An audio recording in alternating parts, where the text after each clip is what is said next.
Wouldn't be a good institution service if we didn't try something a little bit risky, a little bit experimental, something that might not work at all, but might be worth a go. Chris Bennett about to launch his new mission in the Titanic Quarter and following a centuries-old tradition of christening a new vessel.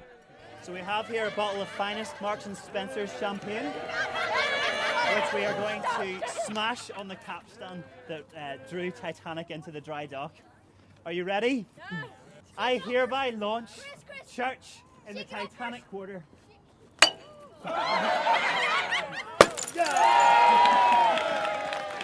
And with that swing of the champagne bottle, the dock church is officially planted among the apartments and business premises under construction. Chris Bennett estimates that 20,000 people will be living, working and enjoying themselves in the Titanic Quarter in the next 2 decades. I would love to offer some hope and ministry and maybe quiet space in the middle of that. All of those are opportunities for mission and for ministry, so it's not just that I go around knocking on the doors of the people who live here. As yet there are few doors to knock on, but Chris was able to lead the assembled group of friends and colleagues from his previous parish in Hollywood on a walking tour of his new mission from the Odyssey complex to the pump house, interspersed with prayers, readings and a commentary from official guide, the jovial Colin Cobb. In Belfast, I want you to remember, and that is Titanic. She was all right when she left here. A wonderfully well-built ship, and that's what happens when you hand your ship over to an English captain. In the Church of Ireland, we have a parish system. The whole island is divided up into parishes. There's no bit of land that isn't in a parish. And of course it was already in a parish, but we decided that this place would have an integrity of its own, and we wanted really to put ministry in at an early stage so that we could help to grow community with a spiritual foundation as well as everything else. Also central to last week's installation was the Right Reverend Harold Miller, Bishop of Down and Dromore. Some people have said to me, this is the parish with no church, no people and no money. We felt we wanted to put our necks in the line, as it were, and say we will put somebody in here at an early stage. Now, we're not doing it just as the Church of Ireland. We're very keen to work as much as possible with other churches as well and be part of the developing community. So there is no physical bricks and mortar church with a steeple.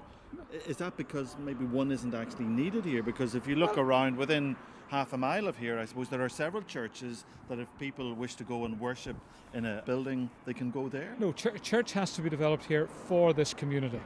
One of the ideas we had was to have a boat, a church on a boat. And we've seen 2 examples of that, one in Wales and one in London. And again, you know, we want to work along with others in this, but we may find a way of creating a presence in a totally different kind of model.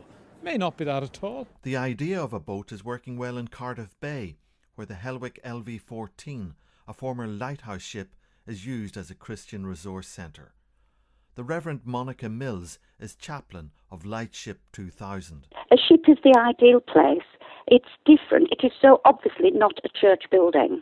It's somewhere where people can come and be surprised by God and the person that they contact if they want to talk to someone or if they need help. So if the dock church is to have a permanent base on the Lagan, would the former Titanic tender, the Nomadic, be suitable? Bishop Miller. Oh, no, wasn't thinking of the Nomadic, no. What were you thinking of? We were thinking of creating, one of the ideas we had, now whether it will ever happen or not, one of the ideas we had was really to create a boat that would be there all week long, obviously docked here if that was possible, which would be laid out for a Christian presence in the place.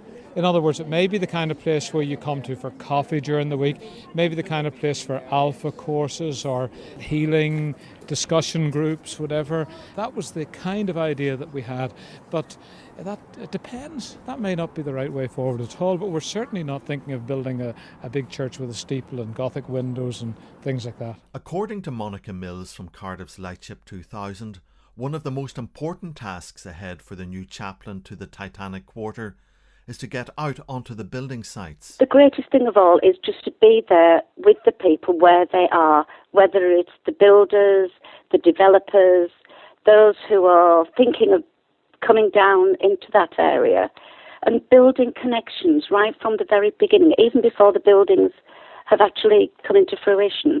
And as the vision for the Titanic Quarter is coming more and more to the front, he'll be part of it. He'll be embedded in it right from the very beginning, which is what happened with the lightship. We were there when it was a building site, when there was nothing else there. As Chris Bennett was setting off on his new mission last week, his former parishioners were more than confident that he'll succeed in the journey of ministry that lies ahead of him. For Chris and his unconventional leadership, in his ministry and his faith, I know he'll be the Pied Piper. I have no doubt he'll be the Pied Piper here. But it certainly is not your traditional looking parish, is it? No, but then Chris isn't your traditional looking Church of Ireland vicar, so the whole thing seems to work together quite well. I think the challenge is to, obviously, as things develop here with the college community and the business community, that he'll be able to build relationships, and out of those relationships be able to then, through that's context of coffee shops, be able to then develop something here in a new, fresh and imaginative way. May God, who has moved you to make these promises, fill you with his Holy Spirit that you may fulfill them. And so, Chris, I ask you to come down with me into the midst of this community, and ask everybody to stand up, please.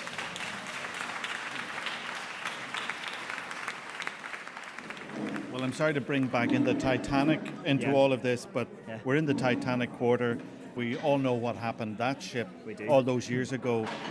How do you know that you won't flounder, or is that a calculated risk? I think risk is very important to this. I think the church doesn't take enough risks. Life is risk. We need to take those kind of courageous risks, because otherwise we miss opportunities. And I think the church misses an opportunity unless it's here right at the very start, unless it takes this risk.